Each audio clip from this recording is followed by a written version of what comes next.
Best ഇൻഫോയുടെ LP-UP ക്ലാസ്സിലേക്ക് എല്ലാ കൂട്ടുകാർക്കും സ്വാഗതം. ഇന്ന് ഡിസ്കസ് ചെയ്യുന്നത് 5ാം ക്ലാസ്സിലെ ഒന്നാമത്തെ ചാപ്റ്ററായ ഒറ്റയല്ലൊരു ജീവിയും എന്ന ചാപ്റ്ററിലെ പ്രകാശ സംശ്ലേഷണം എന്ന ടോപ്പിക്കാണ്. പ്രകാശ സംശ്ലേഷണം, ഫോട്ടോസിന്തസിസ്.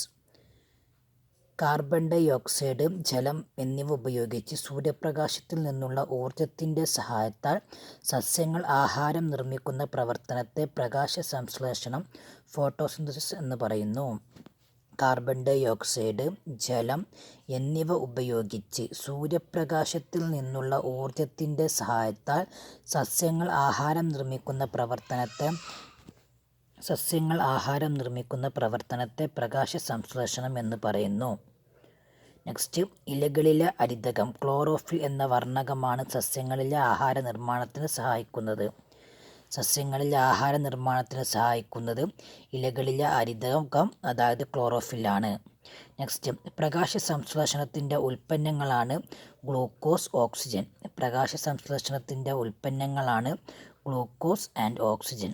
നെക്സ്റ്റ്, എല്ലാ ജീവികളും സസ്യങ്ങൾ ഉൾപ്പെടെ ശ്വസനത്തിനായി ഉപയോഗിക്കുന്ന വാതകമാണ്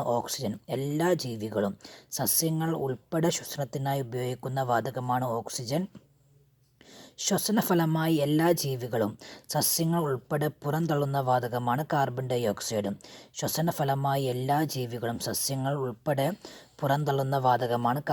ഓക്സൈഡ്.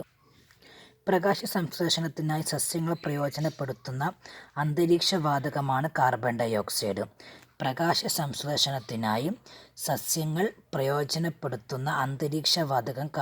ഓക്സൈഡ്.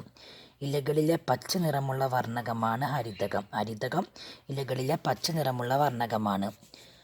നെക്സ്റ്റ്, അന്തരീക്ഷവായു സസ്യത്തിനകത്തേക്ക് പ്രവേശിക്കുന്നതിനും പ്രകാശ സംശ്ലേഷണ ഫലമായി ഉണ്ടാകുന്ന ഓക്സിജൻ പുറന്തള്ളുന്നതിനും സഹായിക്കുന്ന ഇലകളിലെ സൂക്ഷ്മ സുഷിരങ്ങളാണ് സ്റ്റൊമാറ്റ, അതായത് ആസ്യരന്ധ്രം.